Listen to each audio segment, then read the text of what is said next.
បាទអនុញ្ញាតគ្រប់នឹងជំរាបសួរពុកម៉ែបងប្អូនបាទអរគ្នាបាទស្រាប់ថ្ងៃថ្មីបាទថ្ងៃទី15បាទថ្ងៃទី15ខែ1បាទ2026បាទថ្ងៃនេះបងមានតម្រុយពិសេសបាទចែកជូនបងប្អូនពីព្រឹកទៀតហើយបាទថ្ងៃទី15នេះបងប្អូនបាទហើយម្សិលមិញបងប្អូនបាទម្សិលមិញតម្រុយរបស់យើងថ្ងៃទី14បាទយើងបានលៀបបានជ័យទៀតហើយម្សិលមិញបាទយើងបានលៀបបានជ័យមួយក្របដែរម្សិលមិញបងប្អូនបាទ58បាទបងnói 58 59ហ្នឹងហើយយើងបាន58បងប្អូនបាទត្រង់ភ្លឹងបាទហើយ50សិមិញមកច្រើនដែរបាទមក52ក៏មក55ក៏មកបាទចូលទៅខ្ទង់50បានច្រើនបាទហើយ58យើងបានត្រង់បាទត្រង់ភ្លឹងបងប្អូនបាទ58សិមិញបាទឥឡូវយើងចូលទៅកាន់តម្រុយស្រុតថ្ងៃថ្មីបាទថ្ងៃទី15ថ្ងៃនេះបាទខែ1បាទម៉ោង6បាទតម្រុយរបស់យើងថ្ងៃនេះមានដូចជា67បាទ60យើងមានដូចជា67 68បាទ29បាទចិត្តយើងមានដូចជា78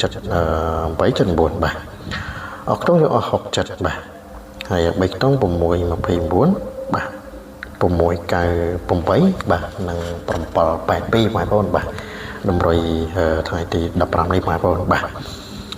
ហើយតម្រុយរបស់យើងថ្ងៃទី15គឺមានប៉ុណ្ណឹងបងប្អូនបាទទស្សនាមើលបានបាទឆ្លាញ់ពេញចិត្តបាទនៅក្នុងណាបងប្អូនអាចយកកំសាន្តបានបាទសម្រាប់ថ្ងៃទី15បាទខែ1នេះបងប្អូនបាទហើយសម្រាប់បងប្អូនដែលចង់ធ្វើសមាជិកបងប្អូនអាចធ្វើបានបងប្អូនណាបាទចំពោះបងប្អូនដែលគាត់ចង់ធ្វើសមាជិកអាចធ្វើបានបាទបងប្អូនគ្រាន់តែប៉ះទៅលើរូប profile ដែលបងប្អូនតាំងនៅខាងក្រោមកន្លែងពណ៌លឿងបងប្អូនបាទបងប្អូនប៉ះពីលើទៅនឹងឃើញមានដូចជាលេខបាទឃើញដូចជាឆាតហើយបាទអញ្ចឹងបងប្អូនចង់ធ្វើសមាជិក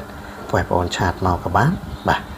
តែមកក៏បានបងប្អូនណាបាទសម្រាប់បងប្អូនដែលចង់ធ្វើសមាជិកបាទគ្រាន់តែប៉ះទៅលើរូប profile ដែលបងប្អូនតាំងបាទកន្លែងពណ៌លឿងនៅខាងក្រោមនោះបាទបងប្អូនប៉ះពីលើទៅនឹងឃើញមានដូចជាលេខបាទឃើញដូចជាឆាតបាទអញ្ចឹងបងប្អូនចង់ធ្វើសមាជិកឆាតមកក៏បានបាទទេមកក៏បានបងប្អូនណាបាទហើយតម្រុយរបស់យើងថ្ងៃនេះក៏មានតែប៉ុណ្្នឹងទេបាទជាចុងក្រោយបងប្អូនក៏សូមជូនពរបងប្អូនបាទជួបតែសំណាងល្អហេងហេងដល់គ្នាហើយកណាប់នេះបាទបងប្អូនក៏សូមអរគុណសូមគោរពលាបាទ